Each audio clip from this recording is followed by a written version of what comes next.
Football season is underway, so now is the perfect time to download FanDuel, America's #1 sportsbook. Because right now, new customers get a no-sweat first bet up to $1,000. That's free bets back if your first bet doesn't win. Just sign up with promo code BLUEWIRE. FanDuel is great because it has all of your favorite bets, from the money line to point spreads to player props. The app is safe, secure, and easy to use, and you get your winnings paid fast. So sign up today with promo code BLUEWIRE for your no-sweat first bet. Make every moment more this season with FanDuel, the official sportsbook partner of the NFL. 21 plus in select states. First online real money wager only. Refund issued as non-withdrawable free bets that expire in 14 days. Restrictions apply. See terms at sportsbook.fanduel.com. Gambling problem? Call 1-800-GAMBLER or visit fanduel.com/RG in Colorado, Iowa, Michigan, New Jersey, Pennsylvania, Illinois, or Virginia. 1-800-NEXT-STEP or text NEXT-STEP to 53342 in Arizona. 1-888-789-7777 or visit ccpg.org/chat in Connecticut. 1-800-9-WITH-IT in Indiana. 1-800-522-4700 or visit KS Gambling Help in Kansas. 1-877-770-STOP in Louisiana. 1-877-8-HOPE-NY or text HOPE-NY 467-369 in New York. The Tennessee Red Line, 1-800-889-9789 in Tennessee, 1-800-522-4700 in Wyoming, or visit www.1800gambler.net in West Virginia.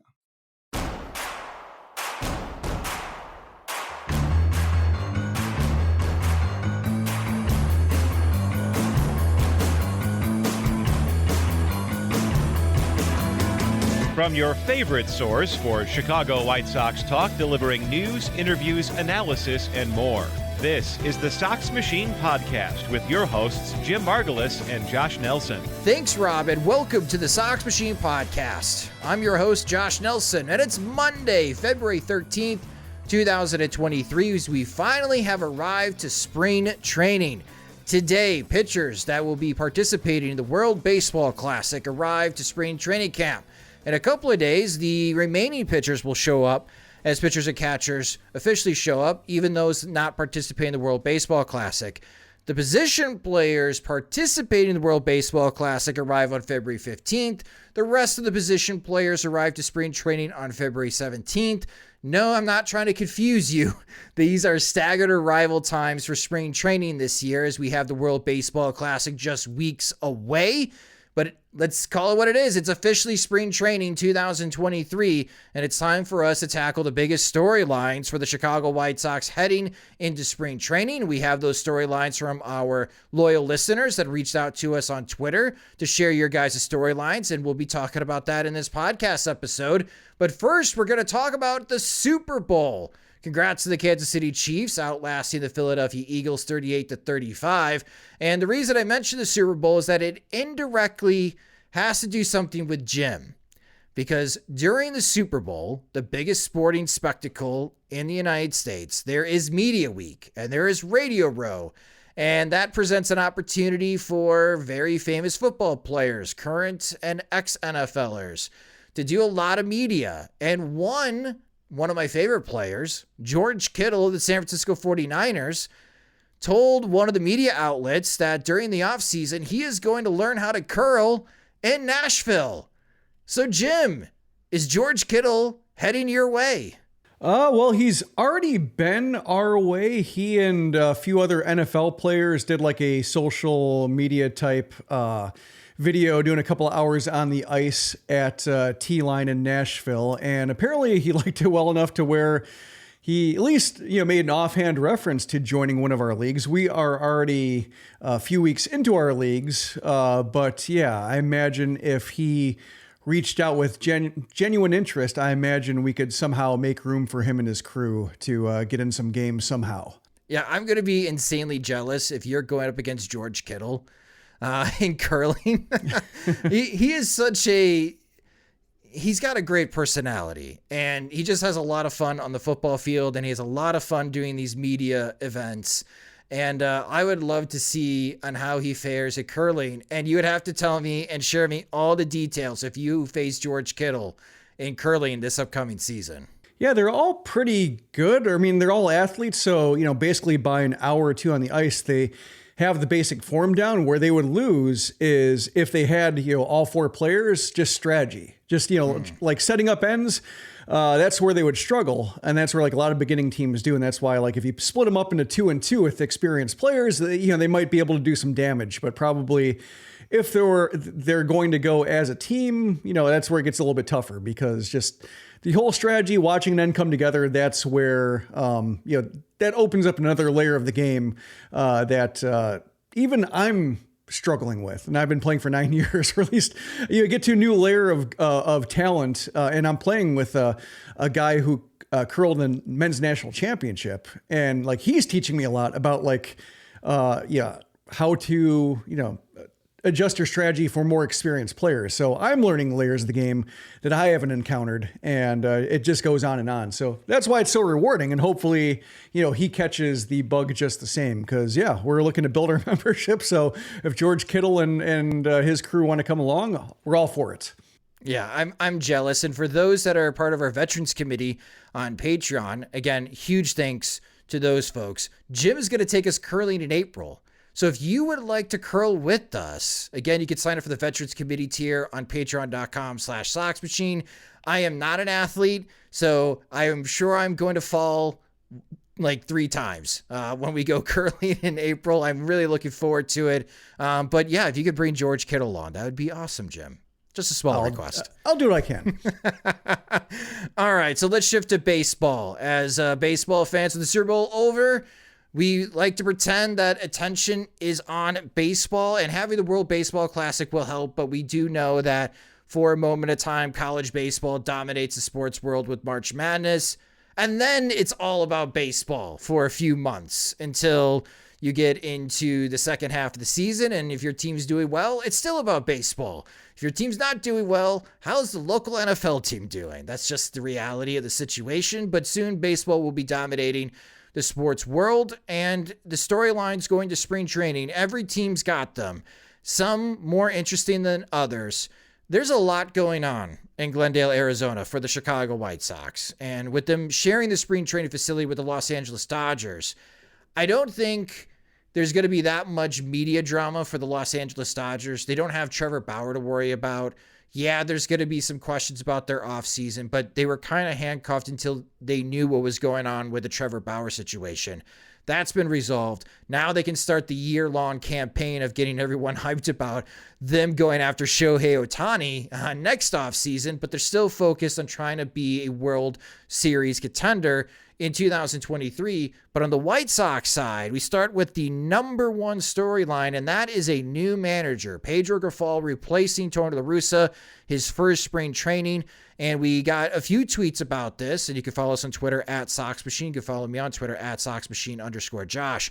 Brian Dolan tweeted at us, with all the negativity, which is deserved, I feel like the fan base is forgetting we do have a new manager.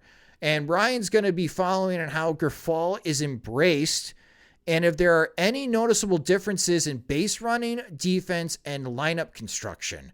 So, Jim, what are your initial thoughts, or what are you hoping to expect from Grifol in his first spring training as a major league manager?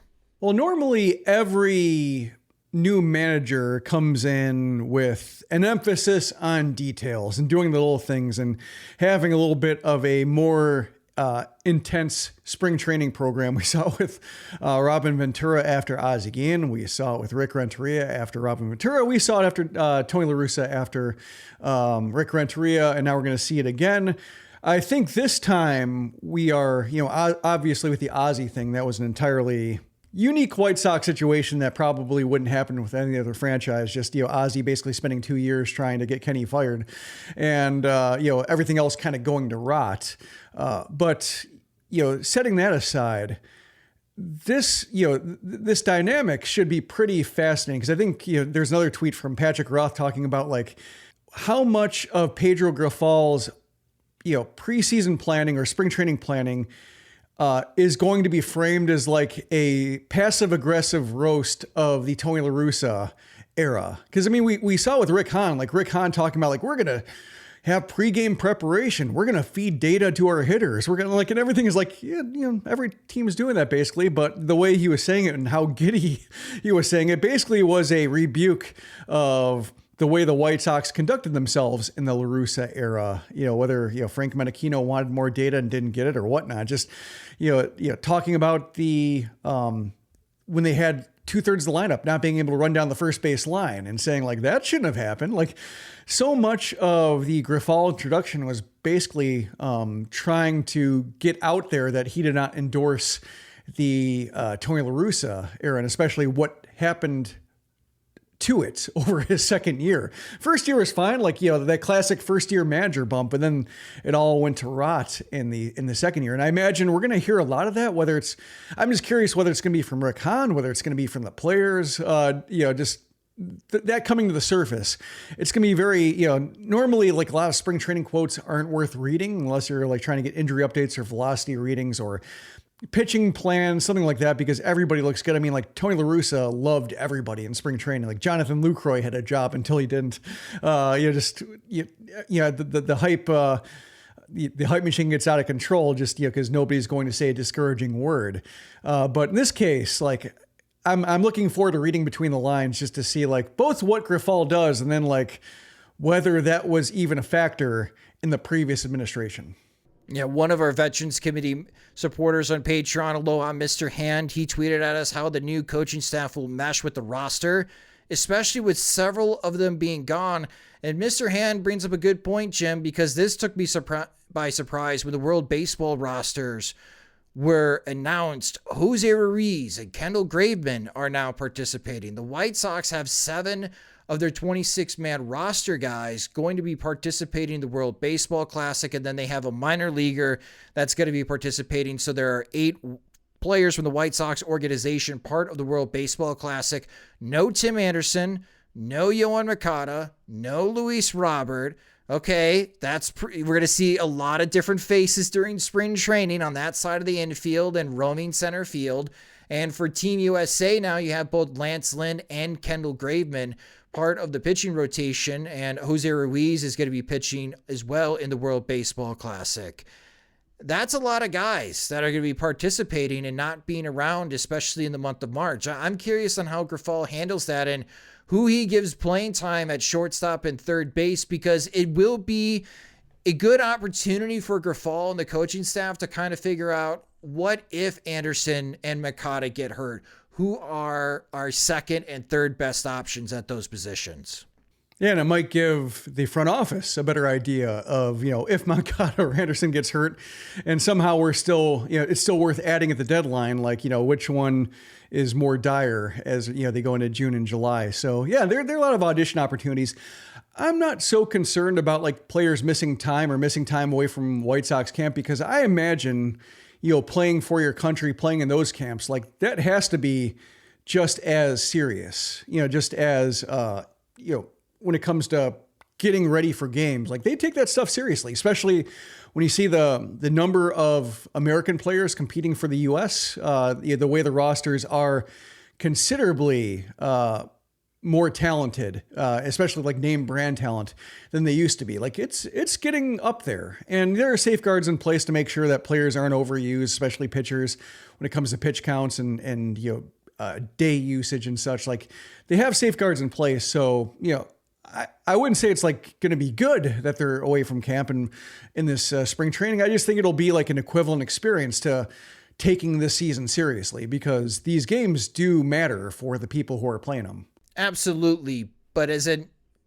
Rec, who follows us on Twitter, mentioned, how will preparation change under the new hitting coaches?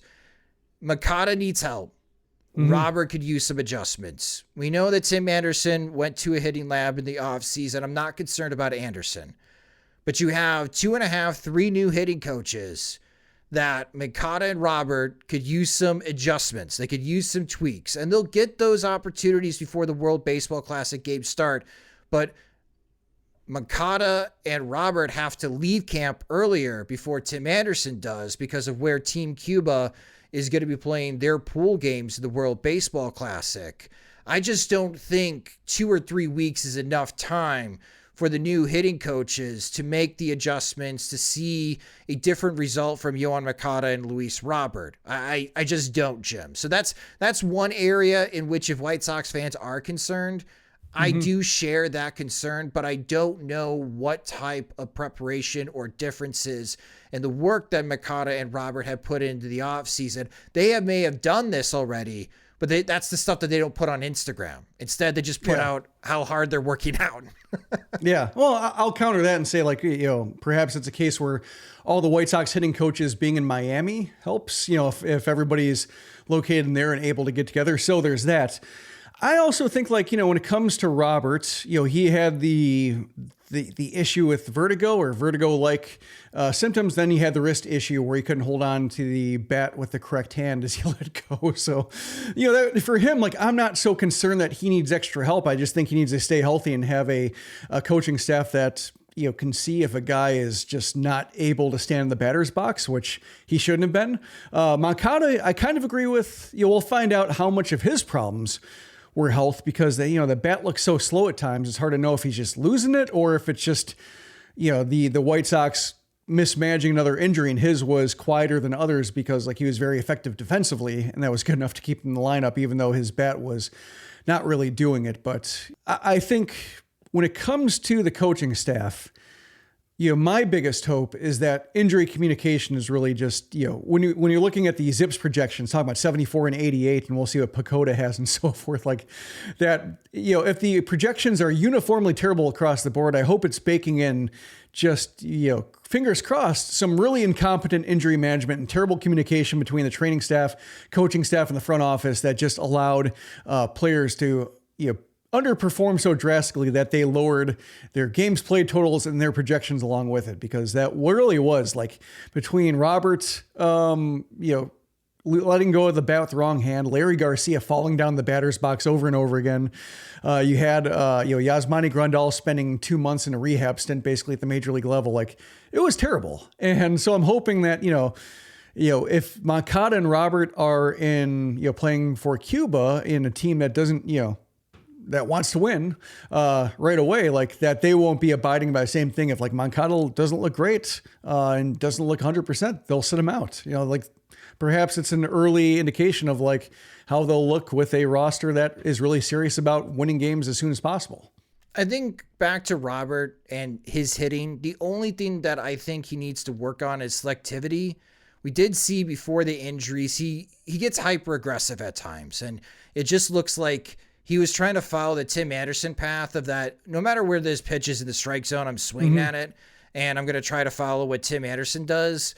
Robert is so much better when he waits, and he is a demolisher of fastballs, that he's better off being more selective and working counts and getting the pitches that he knows that he could drive, instead of just trying to fling a 0-0 slider into shallow right field and ends up popping out. Yeah, and that could be a case of just not necessarily needs a whole lot of spring training work. That might be a season-long pregame data session thing of just, like, here's what he's going to throw you, just more along the lines of drilling into hitters' heads. Like, they're going to get you to chase early. We're going to be laying off this, and that really won't manifest itself in spring training. That's more of a when the games are counting thing, and pitchers are not working on anything themselves, and the relievers are optimized to win that certain game rather than scheduled, ahead of time. So that's kind of my thinking on Robert. I could be wrong, but just, he seems to have an ebb and flow when it comes to his plate discipline and realizing, like, he hits a wall and realizes, like, this isn't working. And then all of a sudden he dials it back in is incredible. So here's hoping. Yeah, you are right, Jim. It does go like a couple weeks. Luis stops swinging at every first pitch, and then he stops swinging at every first pitch. And then he gets red hot for 2 weeks. It's like, keep it going. And then he reverts back. It's like, or he gets hurt, unfortunately. Yeah. Again, I'm nitpicking here when it comes to Luis Robert. That's the only thing that I would adjust. Yohan Moncada needs a lot more work, and hopefully he put the work in the offseason, and maybe something the World Baseball Classic gets him going so he can have a fast start to the 2023 season. So that's the number one storyline, is the new White Sox coaching staff, and especially Pedro Grifol, and I'm sure we will hear from Grifol early and often during spring training. The number two storyline, unfortunately for Pedro Grifol, after his first question of how does it feel to be at your first spring training as manager, the next question is going to be, what is the status of Mike Clevinger? And we got this tweet from Steve Peters, good friend of ours, and Steve wrote to us, will the White Sox suspend Mike Clevinger before the regular season? What effect will it have on the clubhouse to have an alleged domestic abuser in the clubhouse and they do nothing? What effect is it having now on the fans and ticket sales? I don't know how to answer that last question. Let's just say there's lots of tickets available for the Chicago White Sox. The single game tickets are available, and I think opening day may be sold out, but games 2 and 3 at home against the Giants, there are plenty of tickets available. Mm-hmm. But with Mike Clevinger, here we go, Jim. Pitchers and catchers report. Technically, Clevinger reports on Wednesday, February 15th.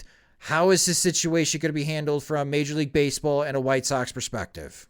I think, if my understanding of the CBA is correct, that the White Sox really can't do anything until the investigation, until either the league takes action themselves or says, like, we've concluded our work. Now you can, suspend him if you want to, whether that's with pay or without pay, depends on what they find, what the findings are. But there's like a line in the CBA saying like teams can't take adverse action against a player while the investigation's ongoing. And that would, I imagine, suspensions away from team type stuff. Like it's collectively bargained, it's a joint agreement. So that I imagine that has to be honored in some way. And my guess is that Clevinger shows up, maybe there's a little bit of a delay, just, maybe they say like, hey, show up a day later. So you don't, overshadow everything about the team. We'll let you arrive a day later. It's okay. Something like that. But otherwise, I think it's going to be, we can't say anything until the league concludes its investigation. No comment, no comment, no comment. Mike Clevinger is not available. And then all the players have to be asked about it. And they'll just say like, well, we'll wait till that's my guess. They'll just have to say, we're waiting until the league, concludes its investigation. Hopefully they don't say like, I'm excited for playing, with him, just in case that turns out to be a terrible take, which it very well could be. Doesn't look great now, but I mean, like, it's just a case where, like, if it turns out to be investigation says, like, there's some merit to some of this stuff, like, you don't want to sound too excited. So that would be the only thing I'm hoping for, is that a player isn't let slip, like they try to, consider it like a steroid suspension or something lesser that really doesn't, capture the reason why there's a separate joint agreement to investigate these specific matters because of how serious they are. I think Grifol may be the only one that gets asked about Clevinger from the White Sox beat pool. I don't see a lot of questions being asked of the players about Clevinger. I don't know if there would be a gag order for the White Sox players to not talk about Mike Clevinger, and if that would Ethan be Katz, maybe. Ethan Katz. Yeah. Oh, okay. That's a good point. Because you could, I mean, strategically, hey, Ethan, we don't know about the situation with Mike Clevinger. What are you thinking about the fifth starting spot? Because you don't have an off day. When you start the season, you have 4 straight games at Houston, and then your 5th day, you're back in Chicago for your opening day. What are you thinking heading to camp about that? I think that's a way that you could ask Ethan Katz indirectly about Clevinger. And he may touch on the whole Clevinger situation, but I just don't see a lot of players talking about Clevinger or wanting to talk about Mike Clevinger. And hopefully they don't want to, and hopefully they'll just, say as little as possible. That's my, if they get asked about it, or at least certain players get asked about, like maybe Lance Lynn, a veteran or leader of the staff, like, he might get asked about it. Dylan Cease, maybe since he was a Cy Young runner-up last year, that maybe he gets asked about it as like the performance leader of the staff, what have you. Some players, have, given that if they feel like they have the temperature of the clubhouse, it's fair to ask them, but hopefully they just, have some kind of answer in mind so they don't go off script and get into kind of dangerous territory by trivializing it in any way. I think a more popular question while we're on this topic about guessing what questions are going to be asked of players is the clubhouse loss of Jose Abreu. Like, who's stepping up to be the team leader? Eloy Jimenez did not deliver a very good answer, but I think he was open and transparent in his answer that he doesn't know, and it's probably not him. But I'm curious on how the other 25 players on the projected 26-man roster want to answer that question and who fills the void of Jose Abreu. Yeah, because, Grandal might have if, he weren't coming off a disastrous season, has to ward off concerns that he might be done. Like, he'd be a natural case for it as the catcher, and somebody who remember the Tim Anderson, Josh Donaldson episode that he stepped, up into Donaldson's face and, drew attention to it. So he's shown that in the past, but he's just coming off such a terrible season that he kind of has to mind his own store and make sure that he's on track before his word can be the final one. Maybe Benintendi has something to say, but it's one of those things that, it could be a case where this is a manager driven team or a coaching staff driven team. They have to take over a little bit in a way that's, sometimes it happens. But it is curious. Jimenez's answer was I don't know who's going to be the leader, which I take it to mean not me, which is fine. It's better than the Adam Eaton thing where, or a case like him where he's leading and nobody's following, or you have, teams kind of going into factions, which you don't like. So perhaps it's a case where, Grifol shows up and the coaching staff shows up. Charlie Montoyo, has some leadership, and I guess he has the experience of losing a clubhouse or not getting one, I guess, being intense enough, but maybe he's learned something from his previous stint and has something to say about clubhouse hierarchies. It'll be fascinating, but I think so many players have to get their own stuff in order that perhaps that leadership takes a back seat to every player having selfish motivation in a good way to where just, they can't come into the season and expect I'll hit my career numbers. It'll be fine. Some people really have to improve their career numbers, whether it's in terms of, slash lines or games played. Basically everybody in the roster has something to prove, and you'd hope that would be enough to, not have to worry about accountability necessarily right away from the clubhouse. We'll see what happens with the Clevinger situation. Again, we're going to hear from Pedro Grifol early and often during spring training. But we have more storylines to touch on, and we'll talk about those next after a quick word from our sponsors. Did you hear a Derek Jeter rookie card recently sold for over $600,000 on Golden Auctions? Golden is the leading and most trusted destination for some of the most significant pieces of sports and pop culture collectibles, and better yet, it's not just for high-ticket items. Golden's new always-on marketplace and weekly auctions start at just $5. That means collectors of all kinds can enjoy the same quality, convenience, and seamless user experience that Golden is known for. Whether you're looking to buy, sell, grade, or vault, Golden has something for everyone. Your one-stop destination for the love of collecting. Over the 3 most recent market crashes, sports cards have held a stable value. While the S&P 500 fell by an average of nearly 17% and bonds took a small hit, sports cards actually saw an overall positive returns. Looking to sell a collectible? Now is the time to do it. Sellers receive up to 50% off marketplace fees for items they sell before February 17th. So head over to golden.co to get started. That's GOLDIN.co. Welcome back to the Sox Machine podcast. All right, so we talked about the 2 biggest storylines, Pedro Grifol and the new coaching staff, and the situation regarding Mike Clevinger. Let's talk about the 3rd biggest storyline, and that is the situation at second base. And Scott Bertram tweeted at us, will Lenyn Sosa look like a guy you want to play second base for 140 games? And when it comes to second base here, I'm just working with the assumption, even though I really do not like this idea, that Romy Gonzalez is going to get the first crack to be the starting second baseman. Why? Because he's from Miami. No, I'm kidding, but kind of not kidding. That the White Sox seem to want to give Romy Gonzalez, who's 26 years old, the first chance to win the job over the 22-year-old Lenyn Sosa. And even though I think Sosa's got more potential and I'd rather see Sosa get more rope and an opportunity to win the second base job, I think it's going to be Romy Gonzalez first. Is there any chance here, Jim, that we are watching, if you recall, the Micah Johnson versus, at that time, Carlos Sanchez second base competition during spring training, where truly this is the best man wins the starting gig at second base, and Lenyn Sosa still has an opportunity to beat out Romy Gonzalez during camp?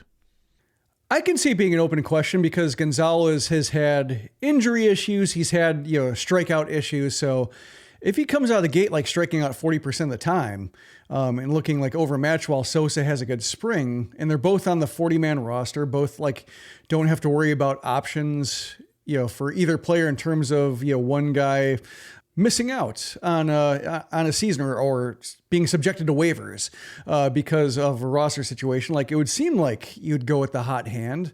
I could see it being a case where it's Gonzalez's job to lose just because they figure he has more to gain from starting the season at AAA than Gonzalez does, to where, if Gonzalez comes out hitting let's just for nice round numbers, he posts a 700 OPS and Sosa posts an 800 OPS, but they don't look, neither of them looks overmatched at bat to at bat. I can see them going with Gonzalez just to allow Sosa to, continue the matriculation up the chain, and also maybe not repeat last year's thing to where he went from Birmingham to Chicago to Charlotte. Maybe make it a little bit smoother of an introduction or reintroduction Major League pitching this time around than he got last year. So, I think it's fair. Like I said before, when we were talking about second base, is Gonzalez has enough of the, severe injury case going against him between, the leg issues and then the tonsillitis that required, mid-season removal, that, he was lucky it wasn't a lost season for him, and having a normal off season with coaches who are invested in him and maybe have something new to say to him. And then, healthy in spring training might be enough to where he can get by for a month. And then you hope that he's fine, but Sosa's better. It could be a case where that's the optimal situations. Gonzalez doesn't need to be replaced, but somebody else is killing it. But right now I think it's going to be more of a month to month or even fortnight to fortnight situation, talking about just how well somebody's doing. And if somebody else, be it Lenyn Sosa, be it Jose Rodriguez, once he proves he's back from his hand injury, there are a few guys to cycle through. And I think the White Sox would be smart to cycle through them if the guy who is currently at second base and who isn't Larry Garcia is really underwater right now. We talked about this, putting things out on record. The one player that has me at most risk, it's not Andrew Vaughn, of making me look like a fool, is Romy Gonzalez, because I'm not a believer. Mm-hmm. But with Tim Anderson going to be participating in the World Baseball Classic, Grifol needs to give a lot of guys opportunities at shortstop. We could also have the question of who is better to fill in for Tim Anderson at short. I don't think Lurie Garcia, he could do it in a pinch, but there is no Elvis Andrus to come save the day if Tim Anderson is gone for 6 weeks. I'm totally open to the possibility of Romy Gonzalez is a better Major League shortstop than Lenyn Sosa, but still believe that Lenyn Sosa could be the better everyday second baseman, where Romy Gonzalez's future is a super utility kind of guy that helps spell time at second base, shortstop, and third base. I could see that. And the outfield, too. Also outfield, left field. That I could see that. I could see that possibility. And I think he'll be given that opportunity, especially during March spring training games. Because, again, you don't have Tim Anderson, so might as well see what you can get from the other guys. Yeah, the shortstop thing, that's why I want the White Sox to sign Elvis Andrus, assuming that Andrus wants to come back and is okay playing second base and really isn't hoping him and Michael Wacha make too much sense to be on this team right now. I agree. Well, it's that, but also I wonder if they're at the point in the winter where they're just sitting waiting for an injury. Kind of like Johnny Cueto, how Lance Lynn's injury is okay, this is now you need Johnny. Who needs Johnny the most? Who's got the best opportunity in terms of money plus room to stumble a little bit early on and stick? And, like with Andrews, like, yeah, he could sell for a second base job right now. Yeah, I wonder if it'd take like $4 or $5 million, if the White Sox have that in him. But like, I can see him like at this point saying like, all it takes is one injury to be like, you're obviously the best player available. Here's $8 million. And that might be the way he goes. But if he's open to playing second and open to coming back like that, the White Sox experience under late stage Tony La Russa, just didn't turn him off entirely from the organization. Like that's why I like him, just because like, should Tim Anderson have to miss 40 plus games again, he was great. He was fine. Like just, great offensively, fine in the field. Like, he's not a Gold Glover anymore, but he knows what he's doing. He knows where to stand, knows how to take mound visits that are not mound visits. When a pitcher needs to slow down, like he has some of the soft skills, we could call them, of playing shortstop that, even if, Gonzalez and Sosa can play there a week at a time, like, some things might slip through the cracks just as they get adjusted to major league game speed. So let's be honest, while we worry about second base and we are watching these guys with a concerned eye, flipping the switch over to optimism, I think there's a lot of attention going to our fourth biggest storyline, and that is Oscar Colas. Mm-hmm. And we got this tweet from English Sox Colin across the pond. Colin, thanks so much for your tweet. And Colin tweeted at us, Scott Hoffman tweeted at us about Oscar Colas. We do have a tweet from Colin, but it's about Lucas Giolito. We'll get to that in a moment.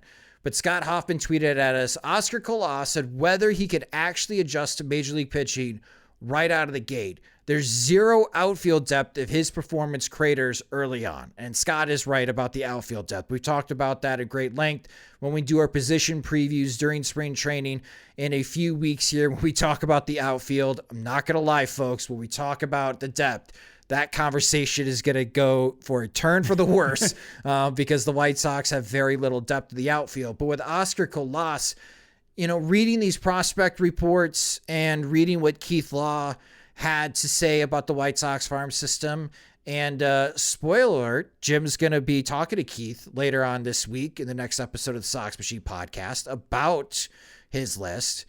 But it seems like the thing that I was wondering, why is he not on the top 100 list? Everyone's confident that he can mash fastballs, but can he hit major league breaking pitches? Okay, that's something that I can focus on because this is a question that I've had about Andrew Vaughn ever since he was a junior at Cal, and I was tracking him for a Major League Baseball draft coverage. I can do this. Now this gets me settled down because if you could hit a major league fastball, great. That's a good first step for staying power, becoming an all-star or an above-average hitter at the very least. You got to be able to do some damage against breaking pitches. But the thing about what Scott's concerned about with breaking pitches is, Jim, and we've done this for a long time, breaking stuff sucks in Arizona. Mm-hmm. Like, you just don't get the same type of spin and snap. And it's like, oh my gosh, everyone's breaking stuff's terrible. And then magically it gets so much better when they arrive in Chicago or when they're not pitching in the backfields in Arizona.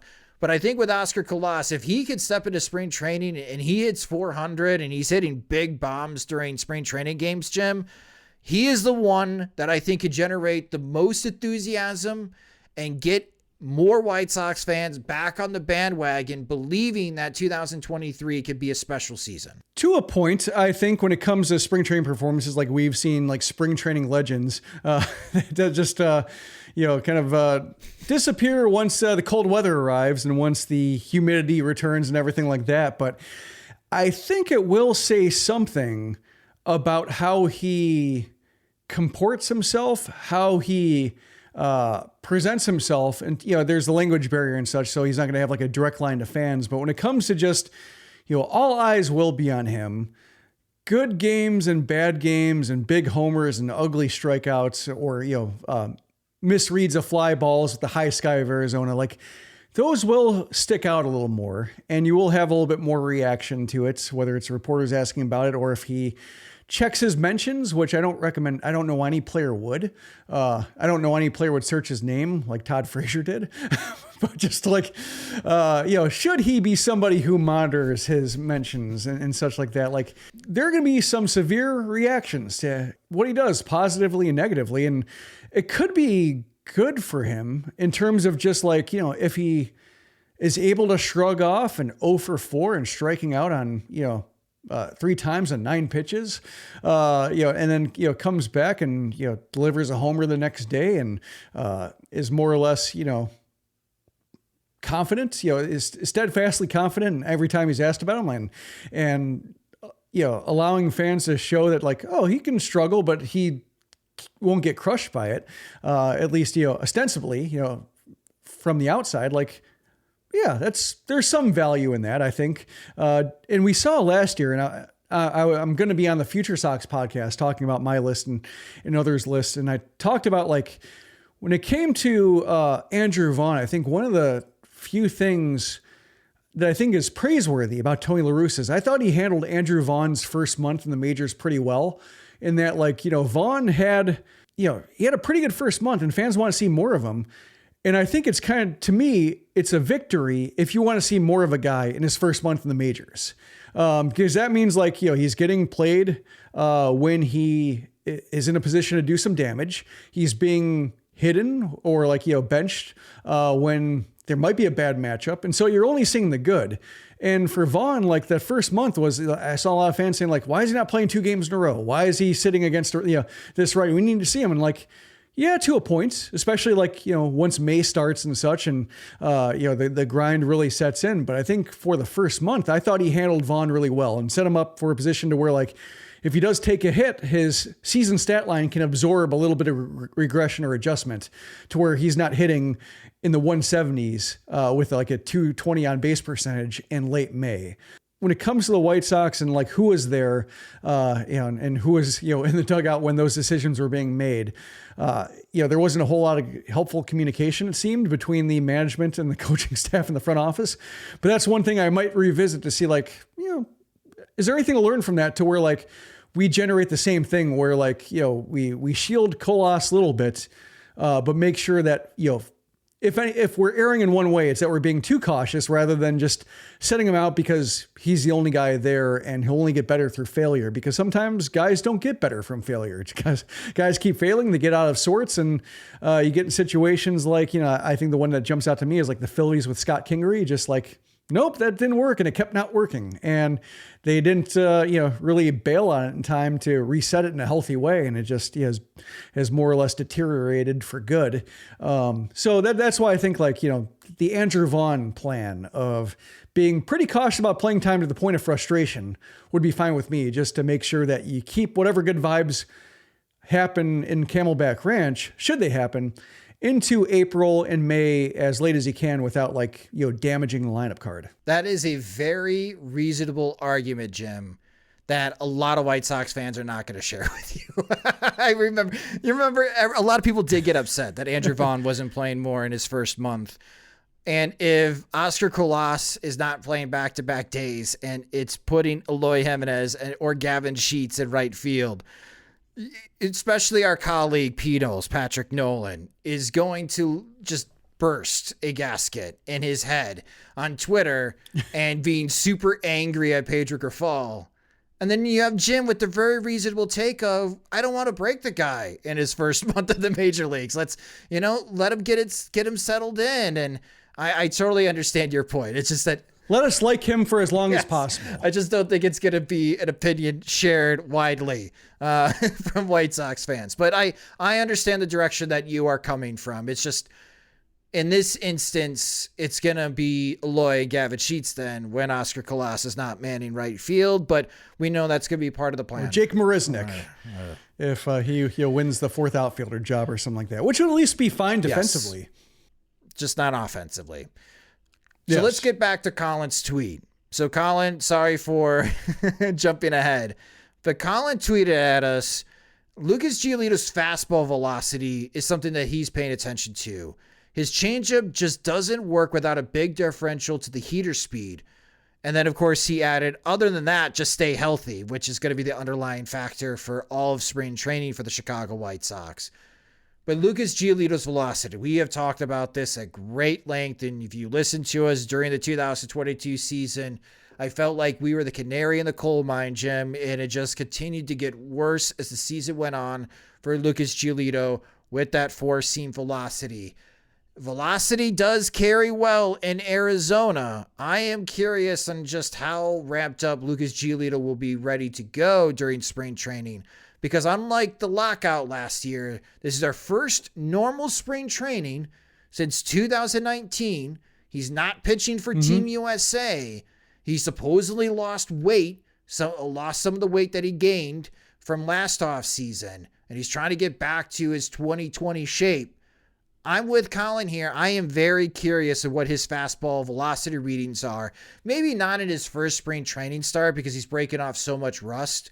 But let's say like the week of March 20th, making it one of his final starts to spring training. Yeah, I'm going to be paying attention to where his fastball velocity is.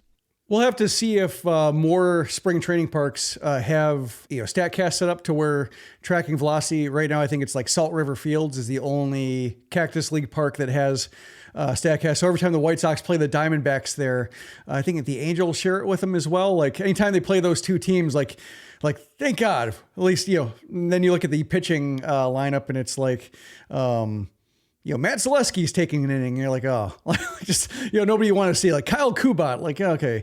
Like, yeah, just, when you want to see Lucas Giolito, you want to see Michael Kopech, you get somebody else who is not velocity based and probably will not be in the major league plans. But I'm really hoping to see, one of those guys. Cause I think Kopech's another one who just like, what's his stuff look like? What's his readings? A case where like, how is he throwing his slider, even if it's not breaking, the way you want it to? Like, he's got similar questions.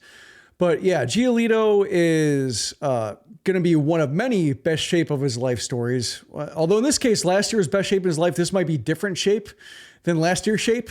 Because you mentioned the normal spring training. Like, yeah, it's normal spring training, normal communications with Ethan Katz, normal communications with the training staff. Although, some of the training staff is new, so we'll see if that makes a difference. And I'm looking forward to seeing like if we hear new names, whether it's Jeff Head, who is like one of the new lead athletic trainers, or whether Logan Jones is one name that I did see hired from the Diamondbacks to be like a minor league strength and conditioning coordinator. But I'm curious if we'll see any of these new names pop up in terms of like who's healthy and why should we believe them based on, a lot of the same trainers being here. I'm curious to see if anybody steps up. But yeah, that's a good one. Giolito's velocity, because typically, as you mentioned, like by the third week, when you're talking about like lining up the rotation and throwing 4+ innings to start, getting to the pitch counts that starts are represent, usually the velocity should more or less be there. And, we're talking about for him, like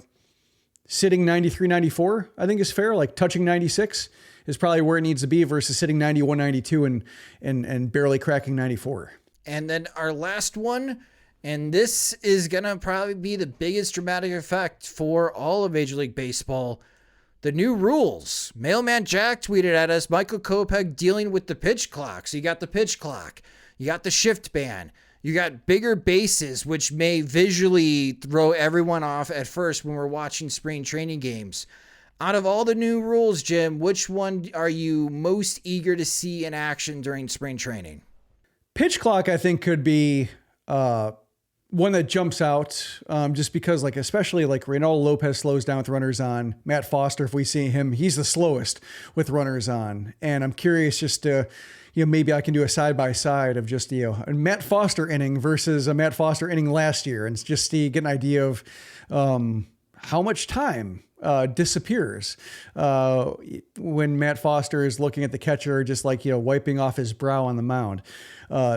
That's probably the one that can maybe most easily be seen, because I think with the infield, part of it is going to be the shift, and you'll see some grounders go through. But I think as we got accustomed to seeing three infielders on the right side or a infielder right behind second base. We're also used to seeing singles get through, singles roll past infielders not being shifted over enough. So I think like the normal single won't look all that different visually, especially like in Arizona with the hard pan infields, pretty dry. Like grounders do move faster. There's a lot more offense just because of exit velocities on the ground transfer a lot better on that kind of dust. So I think that might not be too noticeable from like a normal Arizona, where you do see some games get into like 16-13 in the, I'm not sure if they'll have like any of the innings cutoffs, like the mercy rules in innings again, but like, case where just things got out of hand because outs are hard to get between the high winds and the high sky and the dry, basically dry as desert infield. There are enough things increasing offense there to where like I don't know if the shift will really be noticeable in that situation. So I think that'll be more of a regular season thing to me. But yeah, pace of play. Because even in spring training, like there are a lot of spring training games that last a while because pitchers either work slowly or they're like minor leaguers who are just like in over their heads and just trying to, get back to the dugout after 3 outs versus go back to the dugout after 30 pitches and 1 out. And that things can really slow to just a halt. And I think I'm curious if we'll have any innings like that and how quickly, umpires will be jumping on it with extra ball calls, and also for the hitters too. Like I should look up to see like which hitters might be the most susceptible to being, called for, not being in the box. We'll see. I'm curious about outfield configurations. I wonder if any of the managers or any of the teams are going to show their hands early in how they shift their outfield, especially in late inning situations where the game is tied and they're trying to hold that lead or they're up by 1. If they move 2 outfielders in the alleys and then strategically place the third outfielder is that infielder that used to sit like the third baseman or shortstop at shallow right field, for example. That's where I'm curious to see if we see any of that during spring training. We may not. This may be something that's practiced because nobody wants to show their hand in how they prepare for the regular season. But that is something only like in the 9th inning, very specific situations. Joey Gallo is now batting and we are substituting Oscar Colas for Lurie Garcia, but removing Andrew Benintendi to the left center gap and removing Luis Robert to the right center gap. And Lurie Garcia is playing that rover spot behind the second baseman because he's played that area before. And that's how the White Sox are set it up against Joey Gallo. And we could see that type of configuration. I'm just using this as a hypothetical. Yeah. But like for spring training, I'm wondering if we do see any type of configurations during games like that if teams practice it in real situations. Or like, I think I most associate with Joe Mauer in terms of like the hitter who never or seldom hit fly balls to the pole field or like to the pole corner. Like the fly balls typically went from center to left and the grounders went to the right side. Like if they move a third baseman into shallow right field and move the right fielder to third base, daring him to hit a ball on the ground. Like you could see something like that. If a guy like, Joe Mauer never hits a grounder to third base side, then yeah, that's another way for, especially if you have like the athletic enough right fielder or like a case where like a third baseman just with superior range, they might want him handling the ground ball and throwing to first. A lot of ways to play with it. Well, it should be a fun time during spring training covering the Chicago White Sox. Again, we'll talk about the spring training games. We still got to preview the World Baseball Classic as we'll have some playbacks along with our friends from the 108 in March as we'll be doing a playback watch party for USA against Mexico. We're also going to do Dominican Republic versus Puerto Rico. We're going to try to find a time for Cuba, but the Cuban games are either at 10 o'clock at night or 5:30 in the morning. And I don't know how much big of an appetite you guys have. Maybe you do. Maybe our friends like Colin in England would join the playback with us to watch those games. But we'll have a fuller schedule in March with the World Baseball Classic. And of course, be covering all of the spring training games as well. And in future podcast episodes, we're going to be doing position by position previews, getting ready to go for the 2023 season as the Chicago White Sox will start the year down in Houston. But that will do it for this episode of the Sox Machine Podcast as we discuss the biggest storylines heading into spring training.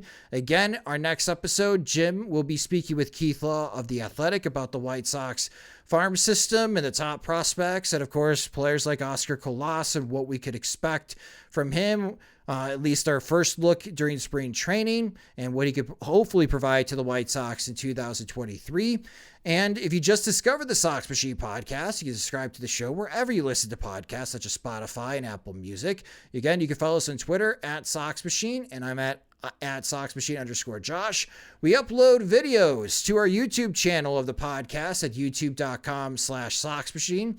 And if you enjoy our work and want more, again, you can help support us at patreon.com/SoxMachine, where our Patreon supporters get exclusive content.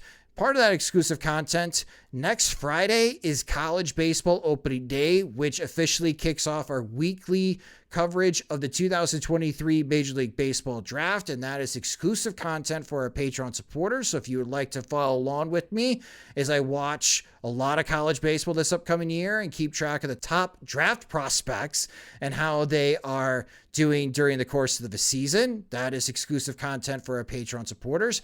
They also get ad-free versions of both the podcast and website, and when we have new Sox Machine swag, they're the first ones to receive it. Monthly plans start at $2. You can save with an annual subscription. Again, you can sign up at patreon.com/SoxMachine. And Jim also has exclusive content as well for our Patreon supporters. Yes, I just posted my top 10 White Sox prospect list that's available to Sox Machine supporters.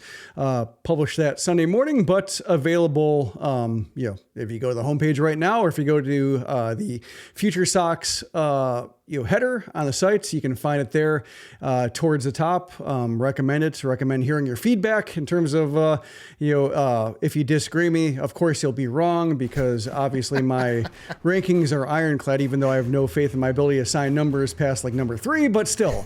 I'm looking forward to hearing your feedback. Also, when it comes to Patreon perks, I also have the ability to ask questions to our guests, and I'll be putting a post on Patreon over on Monday to start filling up a queue for Keith Law, whether it's questions I get to or make sure I get to myself that are on my list, or ones that would not sound right coming out of my mouth, but I can foist off onto a Patreon supporter who asked this, not me.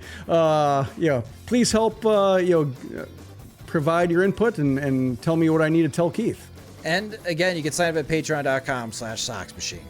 The Sox Machine Podcast is a production of SoxMachine.com, your home for all things Chicago White Sox baseball and part of the Blue Wire Podcast Network. Alongside Jim Margulis, I'm Josh Nelson. Thanks for listening and watching.